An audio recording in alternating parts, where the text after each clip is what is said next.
저희들이 초등학교 때 저런 운동회 때 저런 것을 했어요. 그래서 저런 기술, 고난도 기술 운동이 아니라 차곡차곡 이렇게 2명이 하고 3명이 하고 10명이 하고 이렇게 쌓기를 했어요. 탑쌓기를. 그게 발전해서 저렇게 되어진 것이다 이렇게 생각이 되어지는데, 요즘 초등학교에서 그런 걸 안 하는 것 같더라고요. 합니까? 안 하는 것 같더라고요.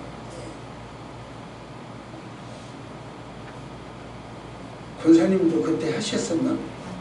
그때도 안 하셨어요? 저희들 때는 했어요.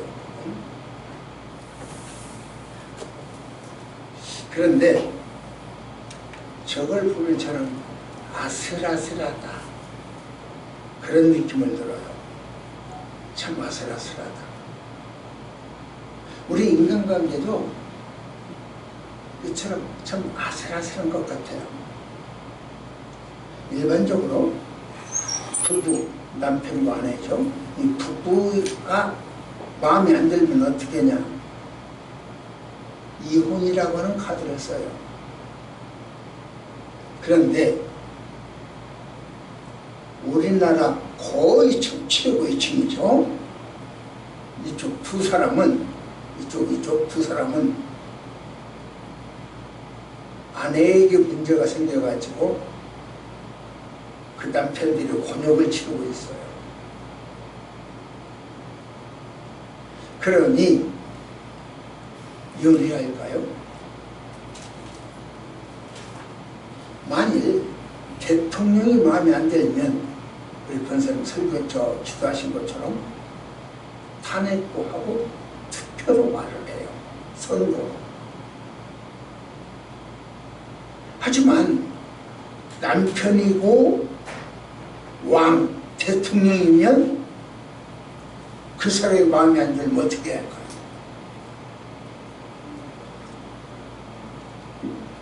단순히 남편이면 이혼을 해. 단순히 대통령이면 투표로 말을 해. 탄핵을 하거나. 그런데 남편이면서 대통령이면 어떻게 하냐고요. 오늘 본문은 우리에게 3가지를 깊이 생각할 수 있게 합니다. 오늘 본문에서 다윗이 덩실덩실 춤을 췄어요. 그것이 업신여김을 받고 조롱받을 일이냐? 한번 생각해 보자는 거죠. 그 16절입니다. 17절에서는 다윗은 법궤, 언약궤죠. 하나님께 언약궤, 법궤를 안치할 장소. 내가 법궤 가져다가 여기다 안치해야 되겠다. 이 안치할 장소를 준비하고 저기 있는 저 법궤를 가져왔어요. 법궤부터 가져다 놓고 안치할 장소를 만드는 것이 아니고 안치할 장소를 마련하고 법궤를 가져왔다고. 17절. 18, 19절에서는 그리고 나서 백성들에게 축복을 합니다. 거기 있는 백성들만 아니라 참석하는 모든 백성들에게 축복을 합니다. 이 3가지를 깊이 한번 생각할 수 있도록 오늘 본문이 주어졌다. 그렇게 말하고 싶습니다. 그러면 이제 한번 생각을 해봅시다.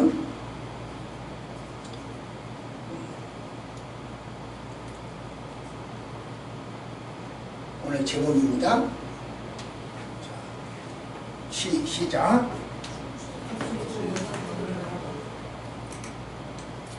또 시작. 여호와의 궤가 다윗성으로 가는데 사울의 딸 미갈이 참으로 내가 보라 다윗 아니오라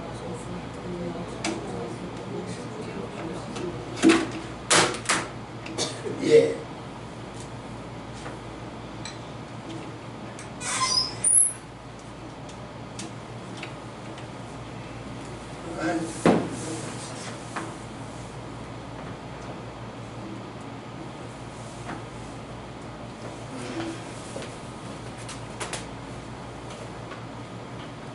춤추던 다윗 왕비에게 아주 멸시를 받죠. 없으니 불러나갑니다. 그렇다면 춤추는 것이 업신여금을 당하고 초롱당할 일인가?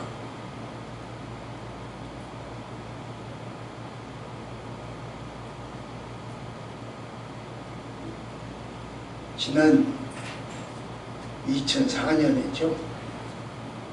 노무현 전 대통령 탄핵에 찬성했던 추미애 씨 전 법무관 말이죠. 광주 사람, 호남 사람들 민심 싹 돌아섰어.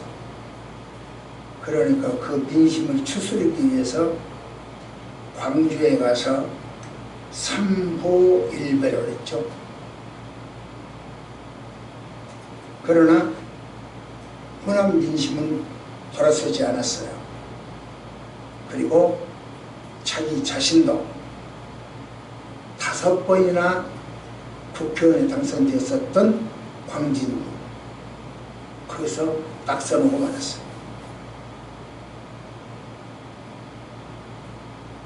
다윗은 오벳 에돔의 그 집에 임시로 안치된 언약궤를 다윗성으로 옮겨올 때 어떻게 했냐? 지금 말씀드린 것처럼 육보일배를 올렸어요. 삼보일배가 아니라 육보일배를 올렸어요. 6걸음을 가고 제사를 지냈어요. 그리고 춤을 췄어. 그런데 자기는 법계 옮기는 일에 동참하지 않아. 그리고 편안히 궁중 청렴으로 구경이나 하던 왕비 미갈. 이 미갈은 자기 남편이고 왕인 다윗을 척척척척 하는 거라고 생각 좀 많아. 손가락질을 해요.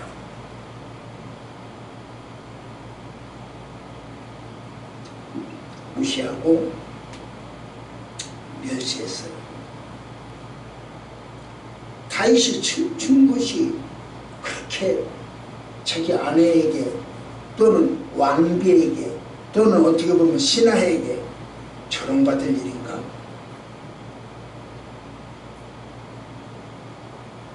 춤춘 것이 그렇게 조롱받아야 할 일이요? 미갈은 왜 남편이면서 왕인 다윗을 그렇게 무시하고 조롱했을까요? 멸시했을까요? 이유가 있을 거 아니에요.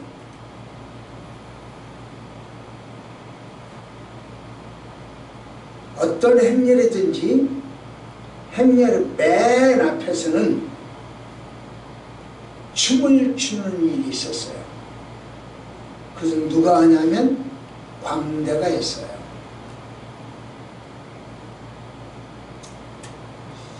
유대인들은요, 자기 일상에서 슬픔을 당할 때도 춤, 즐거울 때도 춤, 기쁠 때도 춤, 자기 감정 표현을 춤으로 해요.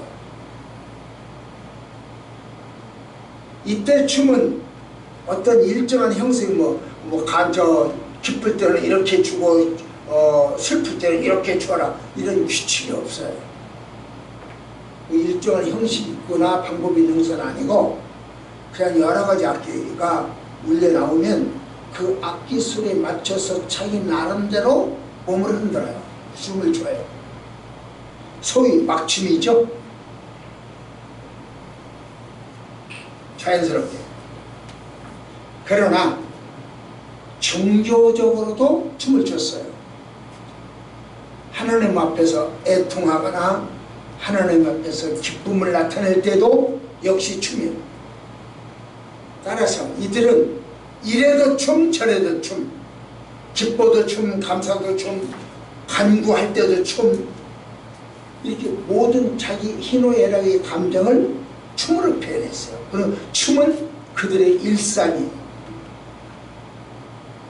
그렇기 때문에 미리암이 그 홍해를 건너고 제일 먼저 한 일이 춤추는 일이에요. 출애굽기 15장 20절이죠. 그 다음에 실로에서 여인들이 춤추는 일이라고 했어요. 사사기 21장이죠.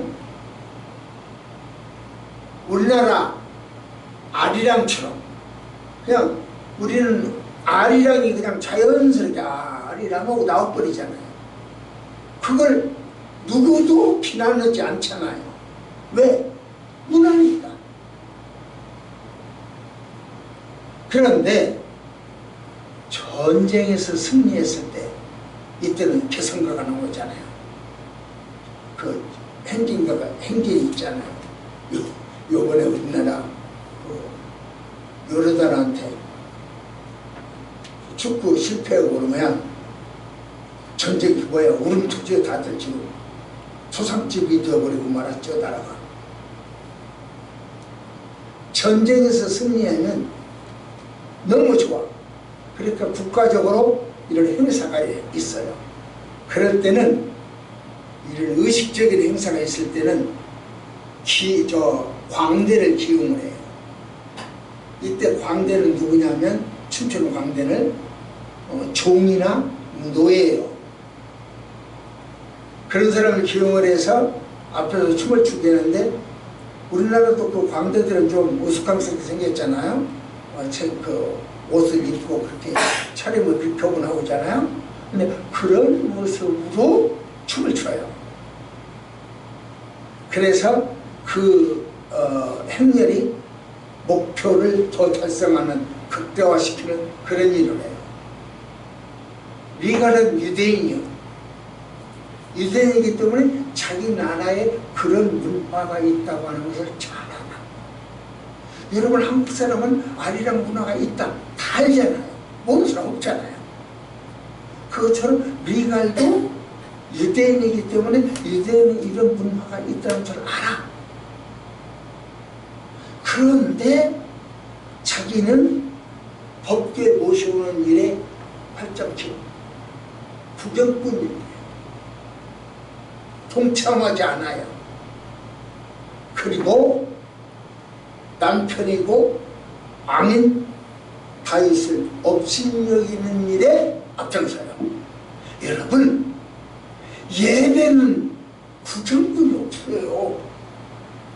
하나님의 일은 구경꾼이 없어요. 동참을 해야 돼. 같이 해야 돼. 협력해야 돼. 그런데 미가는 안 그랬어. 구경하다 보니까 불평거리가 생기고 비난거리가 생기고 조롱거리가 생기는 거예요. 교회 와서도 일찍 와서 찬송도 하고 말씀도 보고 듣고 쓰레기 떨어졌으면 줍고 불이 양쳐졌으면 불도 피우고 난로가 없으면 난로를 넣고 예배는 구경꾼이 있으면 안 돼요. 뭔가가 자기가 할 일이 있어요. 이 일만은 내가 꼭 해야 된다. 그전에 영락교회 정미자 권사님이라고 하는 분이 우리 교회에 나오셨어요. 그분한테 제가 한 가지 숙제를 줬어요. 숙제가 아니죠. 일거리를 줬어요. 권사님은 불 켜는 일을 하세요. 그분이 그런 불 켜는 일을 하려면 제일 먼저 와야 돼요. 새벽 예배 시간에 제일 먼저 와서 불 켜. 교회는요, 예배는요, 구경꾼이 생기면 교회가 문제가 생겨요. 봉사자가 생기고 협력자가 생기고 협종자가 생겨야 돼요. 한 말씀 보세요. 자, 시작.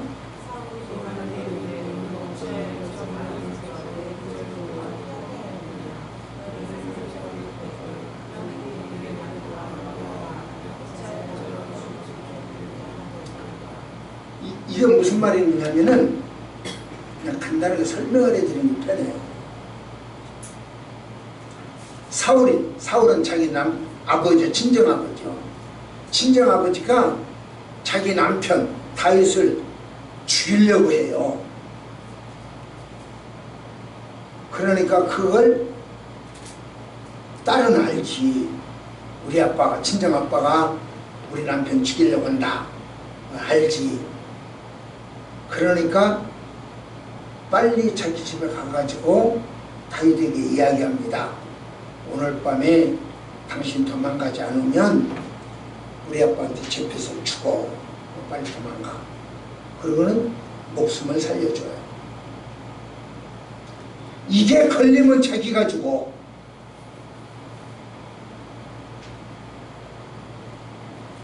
자기 목숨 걸고 다윗 남편을 살렸어. 사랑하지 않으면 그럴 수가 없어요. 내가 죽어도 저 사람을 사랑할 때 죽을 일을 각오를 해요. 그러니까 그만큼 미갈이 다윗을 사랑했다, 그런 뜻입니다. 그런데 지금 와서는 다윗이 춤춘다고 무시하고 멸시해. 그 말투만 보면 상대방을 존경하는지 사랑하는지 무시하는지 멸시하는지 조롱하는지 다 알잖아요. 강하지도 않아요.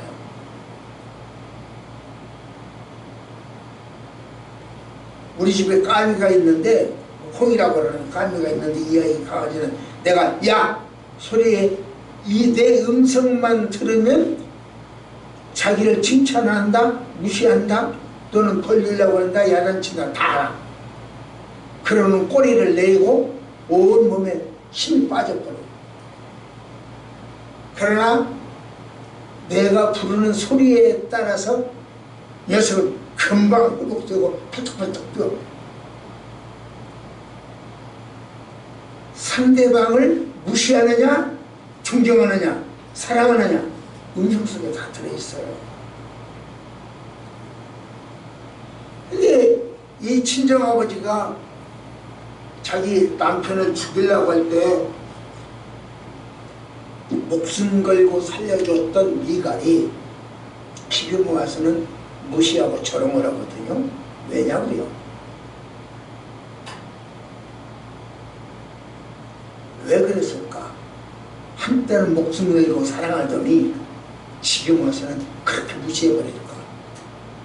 그러니까 목숨 걸고 사랑할 때는요, 일을 해도, 그 남편을 위해서 일을 해도 일로 여기질 않아요. 힘들어도 힘든다고 안 해요. 밥을 하든 빨래를 하든 농사일을 하든 무엇을 하든지 힘든다고 안 해요. 그런데 지금 와서는 양말만 벗어놔도 네 혼자 니꺼 빨아놔요. 네가 처먹은 거 밥그릇 네가 씻어라, 이런 식이요. 왜 그래요? 왜 이렇게 변했을까? 다윗이요, 양치는 목동 출신이고 자기는 사울왕, 이스라엘의 제1대 왕 공주라는 거야. 다윗은 목동, 자기는 공주. 차원이 달라. 너무 급갈이 심해. 그래서 무시했을 겁니다. 그러나 저는 이것들보다 더 큰 이유가 있어요. 뭐라고? 이것보다 더 큰 것은 뭐냐?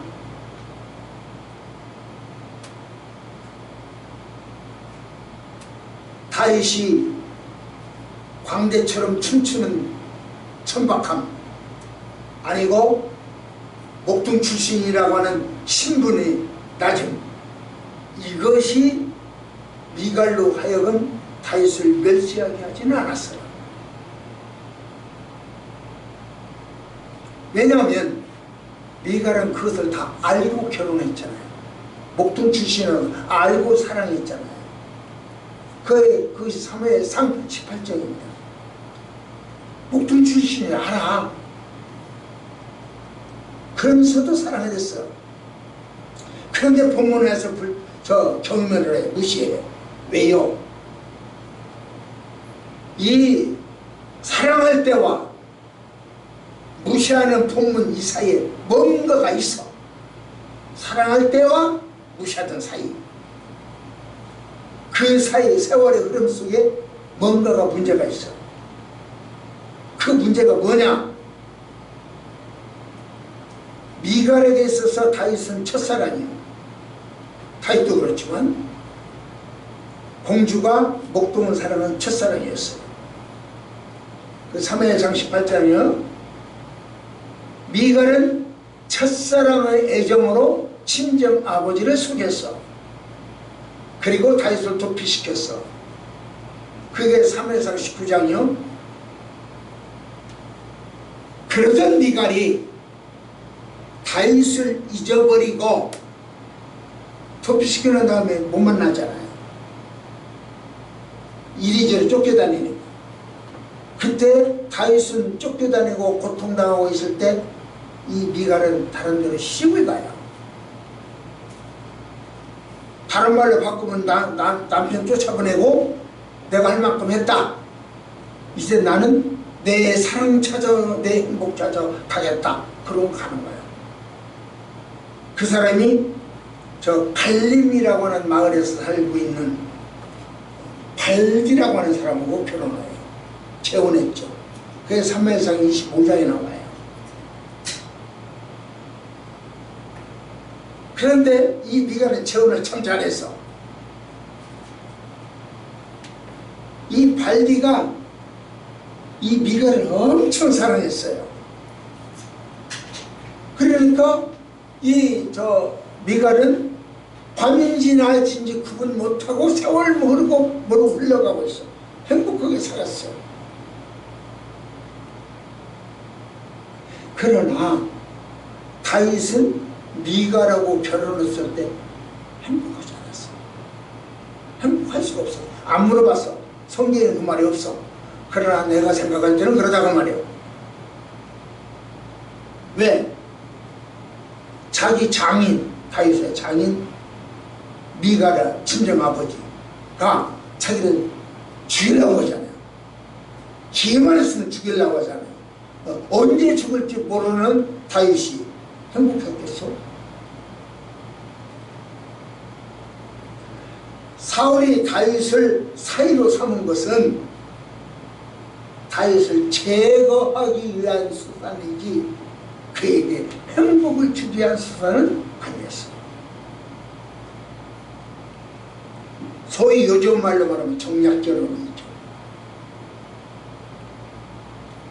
그러니 부부 생활이 다정다감할 수가 없겠죠. 대통령 딸 그리고 기업체 회장 결국 하나 쓰잖아요. 정략결혼하니까. 그럼에도 불구하고 다윗은 평생 첫사랑 미갈을 잊지 못해요. 미갈은 가서 시집과 재혼해가지고 가서 행복하게 띵땅거리고 살고 있지만 다윗은 첫사랑 미갈을 잊어버리지 못해요.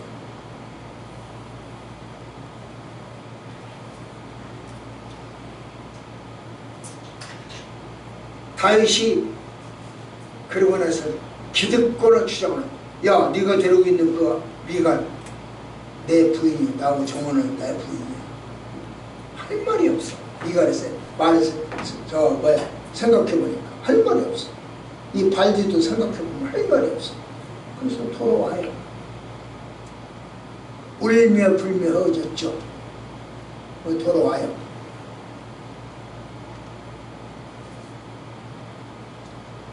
그런데 다윗은 하는 일들이 미갈에게 미운 일만 골라서는 거야. 신랑이 미우면 그의 공심도 밉다고 합니다. 부인이 좋으면 저같이 소말뚝에게 절한다고 그랬어요.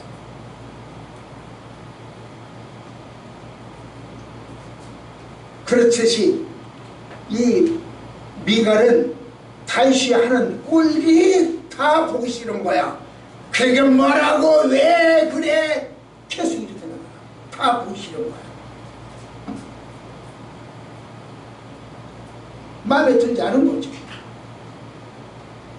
그때 다윗이 백성들 앞에서 춤을 추는 거야. 그 왕채통이 저게 뭔 짓거리야? 이렇게 나간 거야. 저게 왕할 일이야? 이렇게 나간 거야.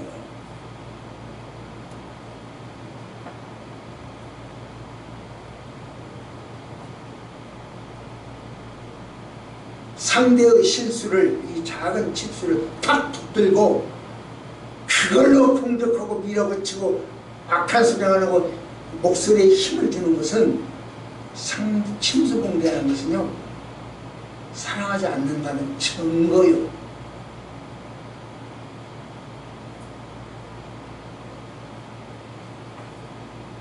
남편이나 목사가 하는 일이 여러분 마음에 안 들 수도 있어요. 여러분 남편이나 이렇게 여러분의 목사, 안 목사가 하는 일이 마음에 안 들 수도 있어요. 그러나 그것이 하는 일들이, 남편은 하는 일, 그 목사, 교회에서 목사가 하는 일, 죄가 아니라면 비난하지 마세요. 협조하세요. 하나님의 사랑으로 인정해 드리세요. 남편은요, 하나님께서 자기 집안에 주신 하나님의 대리자예요. 하나님이 아니라 하나님의 대리자예요. 그렇게 남편을 섬기세요.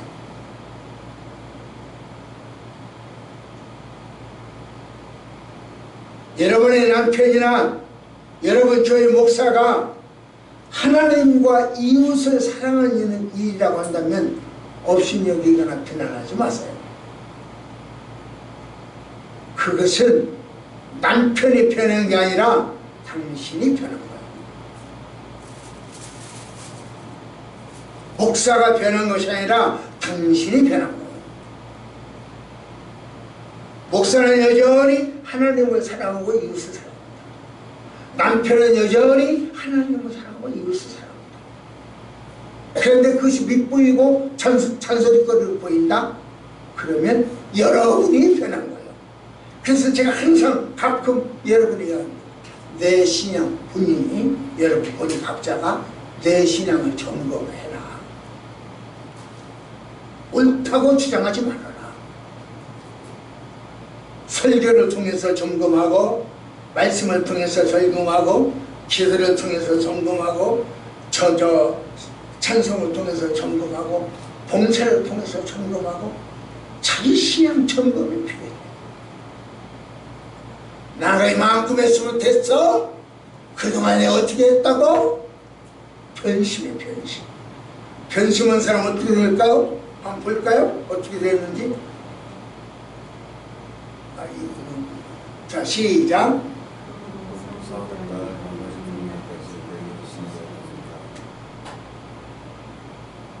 죽는 날까지 자식이 없었다. 그럼 자식, 권사님 같다. 나 자식 다 낳았으니까 상관없어. 그러는지 모르겠는데 다 아니다. 자식은 행복이요. 죽는 날까지 행복이 없다. 자식은 보호자요. 죽는 날까지 보호자가 없대. 자식은 말벗이고 친구요. 죽는 날까지 말벗 없고 친구 없이 죽는데, 자식 없어도 많아. 그래요. 그러나 그것은 지금 있는 그 사람들은 여러분이 죽을 때 옆에 있을 사람이 아니고 여러분이 죽을 때 옆에 있을 사람은 자식.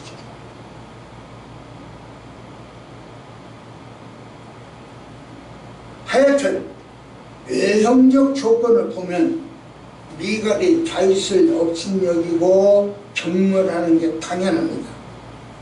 그러나 다윗의 속마음을 알면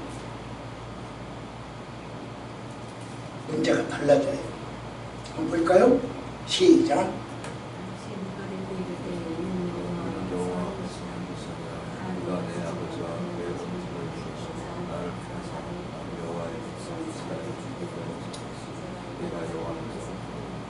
무슨 말이냐? 다윗은 내가 춤춘 것은 나를 왕 만들어준 하나님께 감사해서 춤춘 거다. 그 양반은 고맙고 내가 왕 된 것이 기쁘고 내가 백성들과 함께하는 것이 즐겁고 그래서 나 춤춘 거야. 이렇게 쳐다봅니다. 이게 비난받을 일이요? 하나님한테 감사하는 게 비난받을 일이요? 백성들이 지금 즐거운 것이 백성들과 함께하는 것이 즐거움이 비난받을 일이요? 다윗이 왕된 것이 기뻐하는 것이 비난받을 일이요? 아니잖아요. 비난받을 일이 아니잖아요. 그런데 비난했잖아요. 그러니까 너는 죽을 때까지 얘기 없어. 보호자가 없어. 기쁨이 없어. 행복이 없어. 이렇게 이야기합니다. 볼까요? 시작.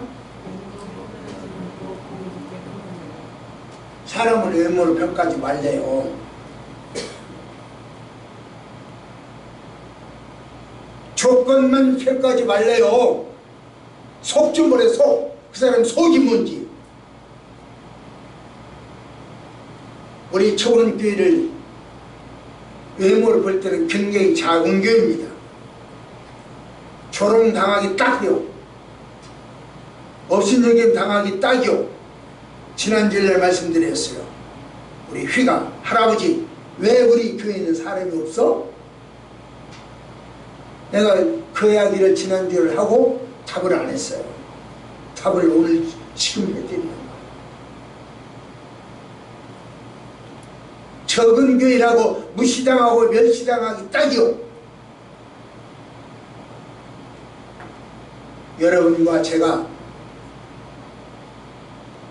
또 여러 동역자들과 함께 그 네팔을 선교사를 파송하고 신학교를 운영할 수 있는 것은 쉬운 문제가 아닙니다.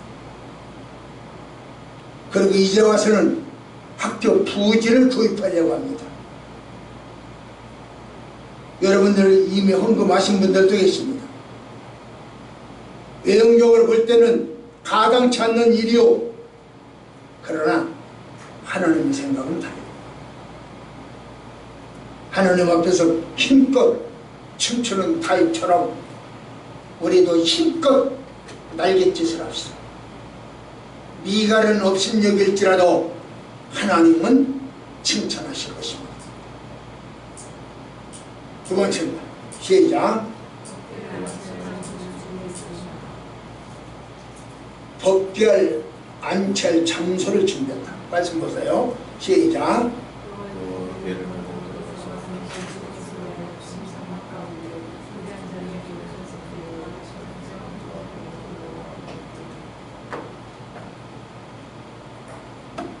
다윗이 복게 드릴 장소를 준비하고 하나님께 드리면서 이곳에 나는 하나님께 이것을 드립니다. 인지해 주시고 좌정해 주십시오. 이렇게 합니다.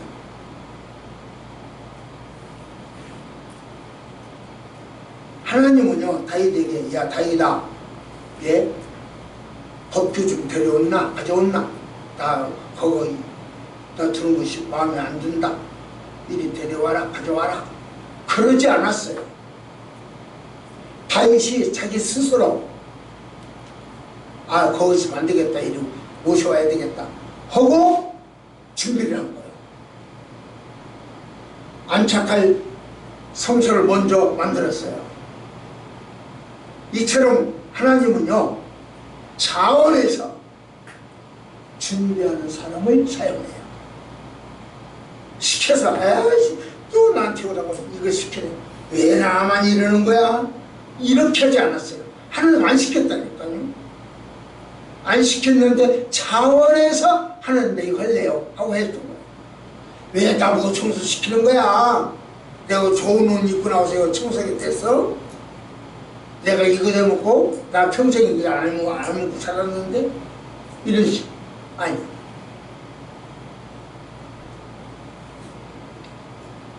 자원에서는 굳은 일을 하고, 자원에서 힘든 일을 하고, 자원에서 헌금하고, 자원하여 준비하는 사람 하나님이 써서요. 장정정 목사님 아시죠? 이 양반은 내가 탁월한 설교자가 되어서 부흥사가 돼야 되겠다, 그러려면 책을 많이 읽어야 되겠다, 그리고 많은 책을 읽었다죠. 그리고 나서 조영기 목사님, 이동훈 목사님, 박선희 목사님 등 5번을 정해놓고 그분들 설교 테이프를 1000개를 갖다 구해오고 그 내용을 다 받아서 썼답니다. 그러니까 자기 머릿속에 남의 설교, 명설교 1000개가 들어있겠죠. 그러니까 언제든지 툭툭 튀어나오는 거야. 다 받아서 썼으니까. 소위 녹취를 했으니까. 그리고 학창시절부터 부흥사가 되겠다고 꿈을 꿨는데, 학창시절에 연애했던 처녀 만나게 되잖아요, 커피숍 등등에서. 그러면 그 연애하던 처녀와 함께 성경 구절을 외웠답니다. 그분이 지금 현재 살고 계시는 저기죠, 부인이죠.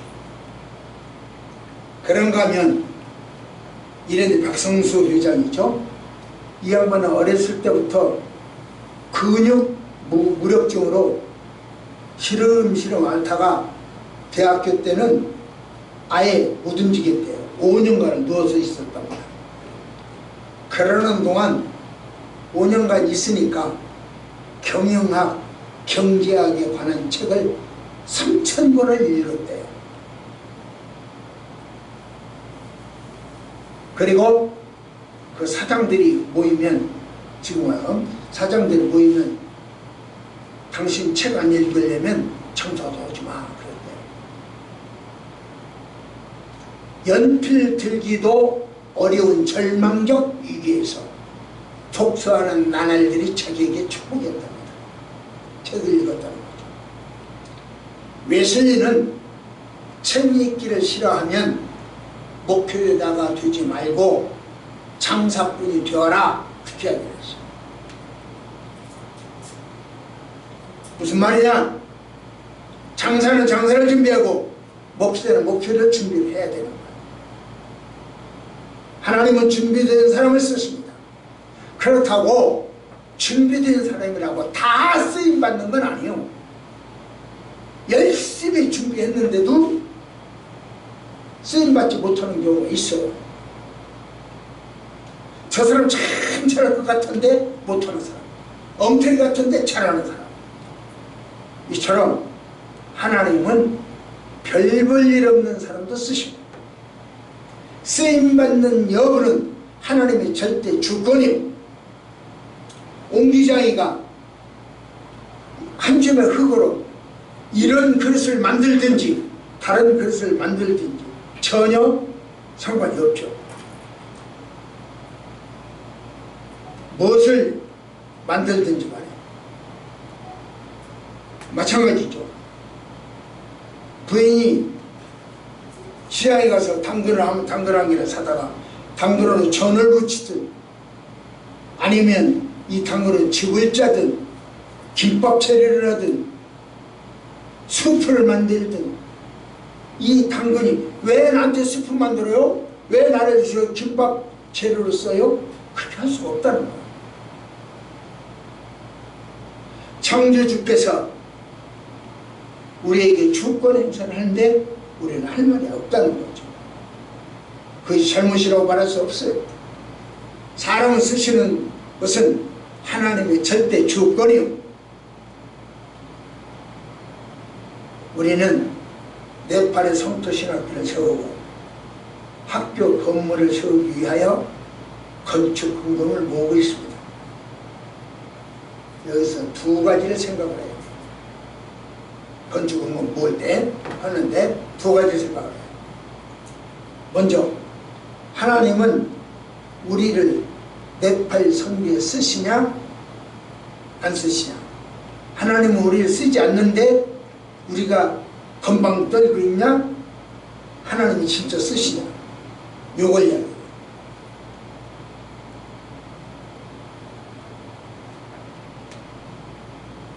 그러기에 저는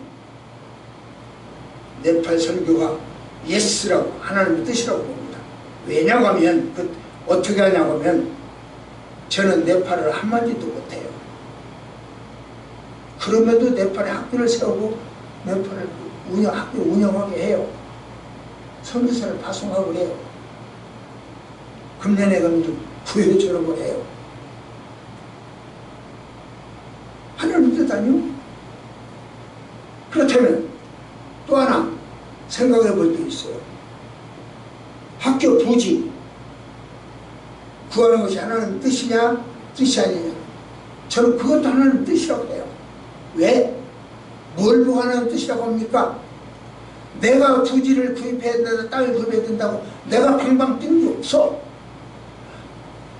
다른 사람이, 내 주변 다른 사람이 합시다, 해야 합니다. 네. 그런데 나는 아이 못해, 그러지가 않고, 아 그래요? 그럼 합시다.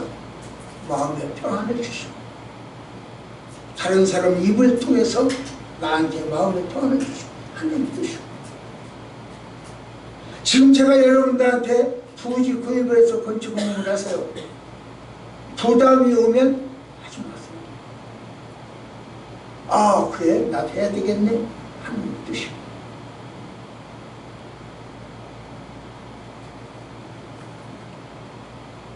우리가 성토신학교 건물을 준비하여 네팔에 하나님의 말씀을 정착하려는 것, 그것이 바로 하나님의 뜻입니다. 마지막 보세요. 시작. 모든 백성에게 축복을 했어요.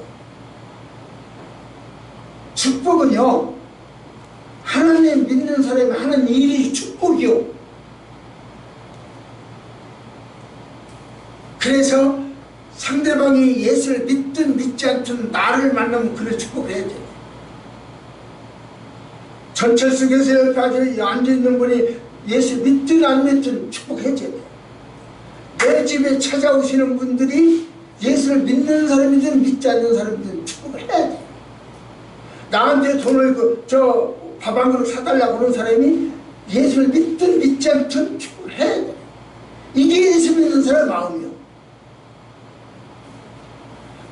그런 마음이 아직 안 든다고 한다면 자기 신용 점검을 해야 한다는 거예요.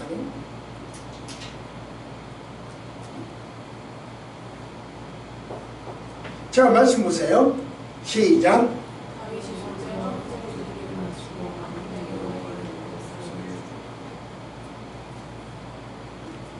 다윗이 번제와 화목제를 드리고 나서 백성이 축복했다고 했어요.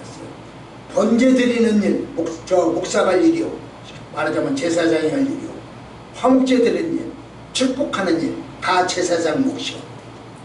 그런데 다윗이 축복한 것처럼 이야기가 됐어요. 아니요. 그 이야기가 아니고, 번제 드리고 화목제 드리고 축복하는 것은 제사장이 했는데 다윗은 연설을 했을 거예요.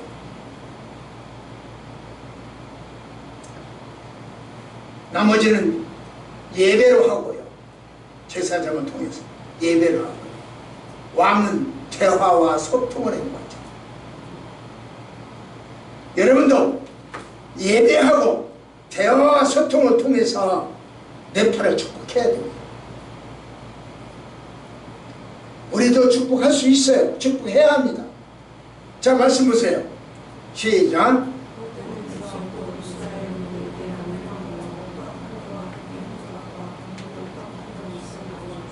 예, 아주 중요한 얘기죠. 보세요. 떡도 받고 말씀도 받고 그랬으니까 육이 충만해졌죠. 말씀을 받아서 영이 충만해졌죠. 이제 너요 집으로 가라, 고향으로 가라, 그렇게 돼 있잖아요. 정신적으로 충만해지죠. 영, 육, 혼, 정신이 복을 받아야 돼. 이게 축복이요. 떡을 줬으니까 육을, 제사를 지내 예배를 드렸으니까 영, 그 다음에 집으로 돌려보내니까 여기서 살고 내 종이 되고 나를 위해서 봉사하라 그러지 않고 집에 가서 부모님과 처자식과 행복해라 그렇게 하잖아요. 정신적으로 행복이 되어 있잖아요. 영육혼에 축복을 해줘. 그러니까 내 집에 찾아온 사람, 내 옆에 있는 사람, 나와 아무 관계가 없는 일도 내 눈에 보이면 해라 그렇게 하기로 했죠. 이래 제가 저를 통해서 주신 하나님 말씀을 실천만 해도 우리는 행복해요. 그런데 말씀이 실천이 안 되면 예배는 형식이 되어버려요. 교회는 드라이하게 되고 신앙생활에 드라이하게 되고. 그러니까 이번 주에 주신 말씀 어떻게 실천할 건가 한 주간 그걸 고민하면서 살면 행복하게 돼요. 예배는 예배, 말씀은 말씀, 나의 삶은 내 생각. 그래버리면 행복이 없어요. 행복을 딴 데 가서 밖에서 찾는 거예요. 내부에서 찾지 않고 외부에서 찾는 거예요. 행복이 없어요. 우리가 멀지 않은 훗날 하나님 앞에 설 때 하나님이 물으시면 너 세상에 살 동안 뭐다 왔냐? 물으시면 우리는 거침없이 신, 이, 중, 동, 엘 사역을 하다 왔습니다. 여호와께 대한 신앙은 언제든지 적용되고 실천되어야 합니다. 결론입니다. 우리의 지도자들도 우리 마음에 안 들 수 있어요. 윤석열이 마음에 안 들고 이재명이 마음에 안 들어요. 안 들 수가 있어요. 그러나 춤추는 것이 조롱받을 일이 아닌 것처럼 지도자들이 하는 일이 죄가 아니라면 인정해 줘야 돼요. 그런데 죄에 몰리게 죄라고 죄가 달려들어서 몰라 기억이 안 나 그런 사람은 아니고 그건 잘못된 거예요. 인정하고 머리 숙이면 용서가 되고 따라줘야 돼요. 그래서 이번 4월 총선 잘 해라. 지난번에도 이야기했는데 다시 한번 부탁합니다. 잘해야 돼요. 다윗은 법궤를 안치할 장소를 준비하고 법궤를 이송했어요. 우리도 하나님 말씀을 덕분처럼 떠들게 하지 말고 미간에 새기고 손목에 매고 문석지에 새기고. 하나님은 다윗으로 하나님만을 찬양하고 경배한 것은 아니에요. 다윗 위로만 한 게 아니라 아래도 백성에게 축복했어요. 이처럼 위로 하나님과 좋은 관계를 맺는 사람은 아래로 이웃과 더불어서 사는 거예요. 내가 예수 잘 믿는다고 큰소리 칠 것이 아니라 나보다 가난한 사람, 나의 도움이 필요해서 찾아오는 사람, 나에게 도움의 손길을 내미는 사람 어떻게 할 건가. 위로 관계를 맺는 것처럼 아래로 관계를 맺어요. 우리의 축복, 당신의 축복 기다리는 사람이 많이 있습니다. 그들을 향하여 두 손들어 축복하는 우리 서원교회 성도 여러분 되시기를 축복합니다. 기도하십시다. 이 아침을 주시는 하나님, 이 말씀들이 우리에게 생명이 되어지게 하셔서 하나님 나라 갈 때까지 실천의 제목이 되어지게 하옵소서. 예수님 이름으로 간절히 기도드립니다. 아멘.